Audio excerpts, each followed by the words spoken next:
भागला छतिए में गोली हम मारब डरे दगला काम नहीं है तो बेटा गाँव से भागला छतिए में गोली हम मारब डरे दगला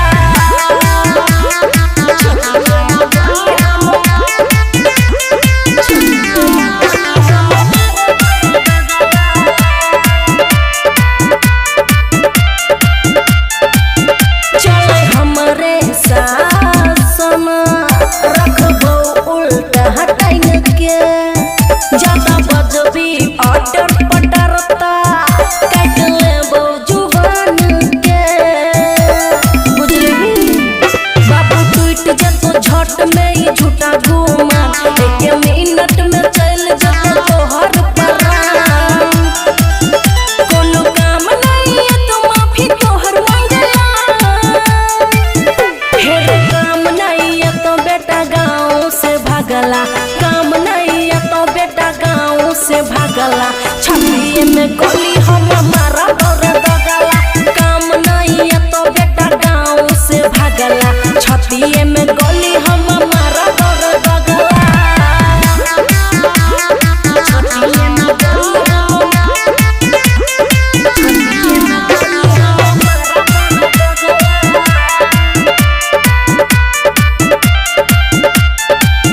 हम देख के ही जमाना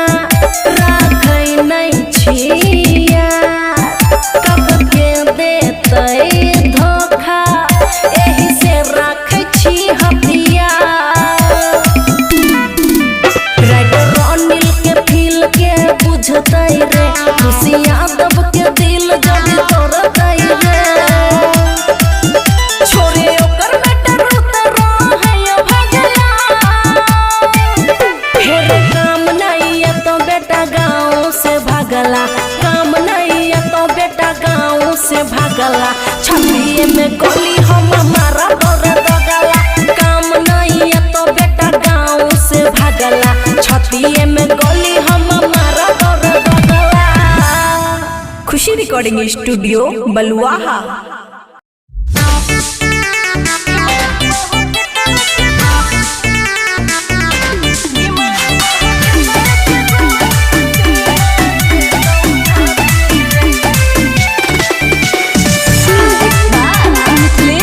खुशी रिकॉर्डिंग स्टूडियो बलुआहा। और जेल से जहिया निकलबो रे तोरा समरथ के खत्म करबो रे सुन ले बाबू बुझ के रही है और जेल से जहिया निकलबो रे तोरा समरथ के खत्म करबो रे और छोड़बो नहीं बदमाशी भोले चढ़ी जेबो फांसी रे ई मारबो पितल के गोली सीना जेतौ धासी रे छोरा गला में बंद के फांसी रे ई मारबो पितल के गोली सीना जेतौ धासी रे छोरा गला में बंद के फांसी रे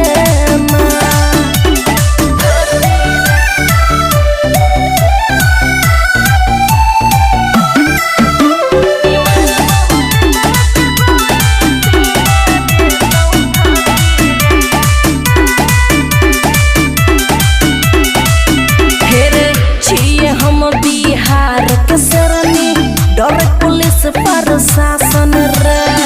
कोनो इलाका में कदम रखे से पहले लगाबै छै आसन रे की बुझली बेटा किस रफा पकड़ देब कोर्ट में कोई तो नहीं तोरा सपोर्ट में फिर कालो के हम काल छियै भोला सन्यासी रे ई मारबो पितल के गोली सीना जेतौ धासी रे छोरा गला में बंद के फांसी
रिकॉर्डिंग स्टूडियो बलुआहा।